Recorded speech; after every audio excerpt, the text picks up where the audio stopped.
नमस्कार, मी पंजाब डक. आज आहे 26 जुलै 2026. मी पुणेकडे जात आहे. तर पुण्याला जात असताना एक शेतकऱ्यासाठी आनंदाची बातमी देतो. जे मी म्हटलं होतं ना, जायकवाडी धरण जवळपास 50% येईल. तर सकाळी 8 वाजेपर्यंत 49% जवळपास जायकवाडी धरण आलं आणि 80,000 पाणी परत येत असल्यामुळं आणखीन जवळपास 55-56% जाईल. म्हणून ही खास करून मराठवाड्यातल्या शेतकऱ्यासाठी आनंदाची बातमी. उजनी धरण देखील 75च्या पुढे गेलंय, म्हणजे जवळपास 78-80% गेलंय. म्हणून उजनी धरणाच्या शेतकऱ्यासाठी आनंदाची बातमी. राज्यात आणखीन जवळपास 4 ऑगस्टपर्यंत चांगला असाच दररोज वेगवेगळ्या भागात पाऊस पडणार आहे.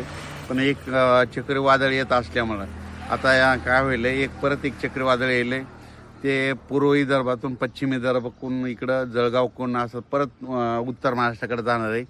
त्याच्यामुळे राज्यात पुन्हा काही भागात रिमझिम तर म्हणजे विदर्भात जोराचा पाऊस पडणार आहे. म्हणून हा अंदाज शेतकऱ्यांनी लक्ष घ्यायचा.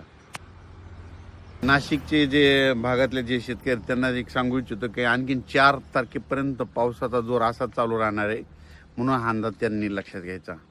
तर ते चक्रीवादळ आहे ते काय होणार आहे, चंद्रपूर, गडचिरोली, नागपूर, वर्धा, भंडारा, तसंच इकडे अमरावती, अकोला तसंच जळगावकडे जाणार. जळगावून परत नंदुरबार, धुळे आणि गुजरातकडे जात असल्यामुळं पुन्हा गुजरातला आता जसं पाऊस झाला तसंच गुजरातमध्ये पुन्हा एकदा अतिवृष्टी, अतिमुसळधार पाऊस पडणार आहे.